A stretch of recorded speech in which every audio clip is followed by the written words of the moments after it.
I just dove back in the pool, and as soon as I hit, I already knew I was paralyzed right then. And I just knew it was game over.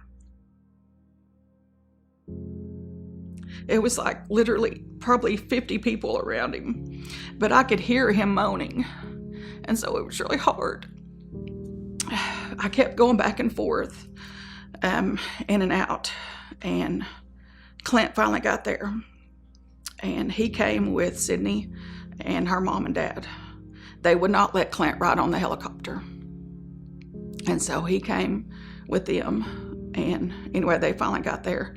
Well, then as soon as he got there, the doctor came in and told us that he would never walk again, and that they were taking him back for surgery, and that we could go pray with him. She said that he'll never walk again, and he'll never breathe on his own. And Sydney passed out, and Clint fell to the floor.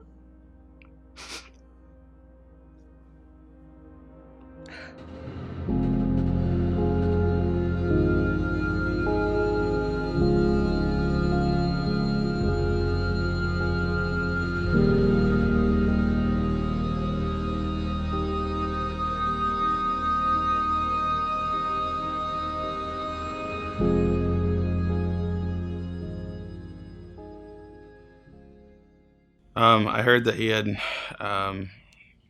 had the accident diving into the pool, that he was a paraplegic at that point, so no movement from the injury point down. Prognosis at that point is expected that they're never going to walk. Bodily functions are severely limited at that point. It's difficult for you to go to the bathroom, difficult for you to care for yourself in any capacity. He had some movement of his arms, but yet we were thinking that that was going to be limited at best. And so my anticipation from the time I heard everything was that he was going to be wheelchair bound, dependent upon family caregivers completely from that point on. The last time that I was in the room with him, they told me that they was going to intubate him and put him under. They said he can hear you, but they've given him something to just knock him out. But they had to intubate him, and they said he can't talk or anything. So they let us walk with him through the hospital to for surgery. When the doctor came in, once we got to Children's, and I saw Drake, and they told us that we need to get him to surgery right now, and just preparing him for that. And when they come into the room and told Amber and I, when the surgeon came in there, that you need to really prepare for this, because Drake's liable to never walk again. In fact, he may not survive the surgery tonight. It's a very intensive surgery that's going to have to happen, and we need to get him in there. I really just almost blacked out for a second. I mean, those are tough words to hear, that my 17-year-old big strong son is may never walk again, and that's really hard to hear, and it just took my breath away. And I remember falling to my knees, and a few seconds of that I don't really remember after that. It was just so shocking. It was terrible. It was something terrible to hear. It was very likely that he was not supposed to walk again, maybe even breathe on his own. So as a nurse, I can't go through the diagnostic, the anatomy of things, but where his injury was at was very close to what we would call the C3, which is in the spinal column, where if you split that part of your spinal cord, you're no longer able to breathe by yourself. And so that's what we saw. All right, so we have a cervical neck injury that possibly hurt his spinal cord to where he's not even going to be able to breathe by himself. It was on the way down there. I was kind of having thoughts through my head that, I wasn't really panicked or nervous or worried. I was just Drake's just got hurt or something. He's going to be fine, because there's been plenty of times we've both got hurt and had to go to the hospital for a broken arm or just some type of injury. So I always thought, he'll be fine. Can't be that bad. But as it started the drive got a little longer and we're going to Little Rock, it was setting in a little bit more. I was kind of thinking, well, it's got to be a little more serious because we're going to Children's. I thought it can't be just a minor injury. He probably really hurt himself. When I got there to the hospital, it was kind of the same protocol they were talking about. It kind of took a second to get in, and when I got there, I was kind of overwhelmed. I didn't know what was really going on. I couldn't find anybody. Finally found the room that everybody was in. As time went on, I think another doctor came in there and said that he had to go to surgery, and kind of laid out what happened really and how severe it was. And I just remember Dad was on the left and my mom was like center, and the lady was talking to her, and they said that he may never walk again. And that's when it kind of really hit me, and I just put my head down and the tears started flowing and I couldn't really stop it. And I can remember my dad like dropped to his knees and started saying no, no, and that really kind of bothered me and made me cry even harder because it was, I don't know, just seeing my parents in that much pain, and it was pretty rough. There is no signal going from the brain to the body from that point. For Drake, I'm pretty sure it was high in the thoracic spinal cavity that his injury was, and so fortunately he was able to breathe on his own to an extent, but no ability to really sit up well on his own, no ability to move his legs. Even for patients that have this and live it their whole life, they can't go to the bathroom regularly on their own to urinate or to defecate. And so it's very, very challenging. They can't feel their skin, so you have to look for bed sores and that kind of stuff. Those are things that we were doing in the ICU for him in those early days. The first couple days in the hospital, it was just so overwhelming, just so much to take in. I mean, I never lost my faith. I've prayed harder than anything I've ever prayed, and I tried to stay focused on that to keep my attention there. But you can't help to think about, well, what am I going to do? What if Drake never walks again? We're going to have to remodel our house. How's this going to work if we're in the hospital? I had to let myself start preparing for that in case that was the outcome. But at the same time, I never lost hope or faith that Drake's going to be okay. He's going to recover from this.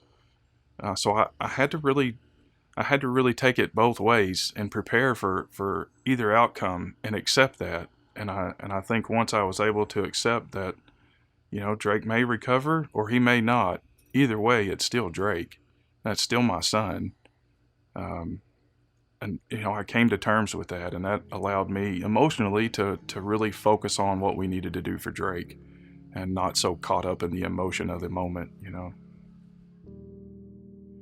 It's not really a standard conversation just because this isn't a standard injury. This isn't something that we want to see on a regular basis. And so when it does happen, it's life-altering. It's devastating.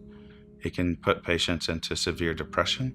It can cause all kinds of post-traumatic stress disorder for the patient, for the families, for the loved ones. For Drake, his dreams and aspirations had changed. The thought of going to prom and being able to dance at that point in time was gone. The thought of being able to walk down an aisle in his wedding with his new bride is gone.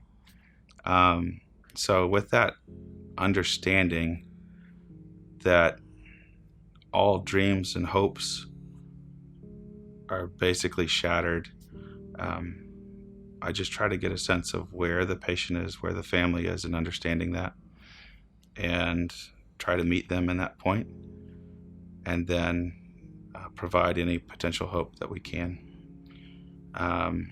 And for Drake and his family,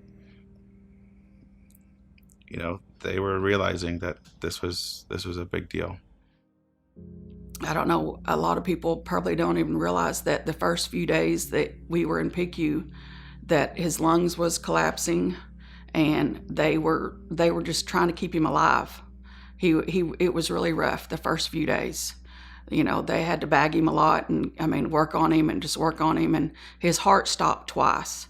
And so they really, the first few days, it was just, we were just we didn't even know what was going to happen. I hoped that things would turn out okay, and I prayed more than I've ever prayed in my life that things would be okay. But I can't tell you that I was confident that it would be. And then for the first several days, I wasn't as optimistic as I should have been. It was devastating. It's hard to, you hear this happening to other people, but it's hard to live it, It's just real hard to live it. It's hard to explain your feelings, but so much is going through your mind. Will he ever walk? Because we had no clue at that time if he would ever walk. And then as things progressed, it looked worse, So they went in to operate on him about 11 o'clock that night. And they told us his chances were between slim and none to walking again. Whenever we got to the hospital, and Amber and Clint met us and told us that they don't know what the outcome will be, that he could be paralyzed from the shoulders down. It was kind of like whenever they took him into surgery, it was quiet. Everybody was quiet in there. And I think everybody was to theirself to pray so that we know that he could make it through the surgery. And when 3 hours passed, it was kind of getting scary because we thought he would be out in 3 hours. And then 4 hours came. And then it was kind of like everybody just kind of sat in their own places, different places where they wanted to be alone. And I think a lot of it was that everybody wanted to say their own prayer, that they wanted to pray that everything was going to be fine. The second that the surgeon told me that he would never move again, it's like God gave me a vision and I seen him walking. And so I kept saying no. I said, no, he's going to walk. And I looked at her, I said, he's going to walk. And I just told her no, because I was like, he put a vision in my head of Drake walking. And I just kept telling her, I said, he's going to walk. I said, I know he is. And of course, I could just tell that she was just acting like I was in denial. But it was just, it's so scary. And I think you're numb and you're in shock, just walking around for days. You're just numb. 7 hours later, the surgery was over with. And so it started about 10:50 that night at Children's, and it ended at like 5 something in the morning. And so they took him down to PQ at that time, and we got to see him. And I thought that he would be like out of it for hours because he had been under. And as soon as we walked in, he was awake.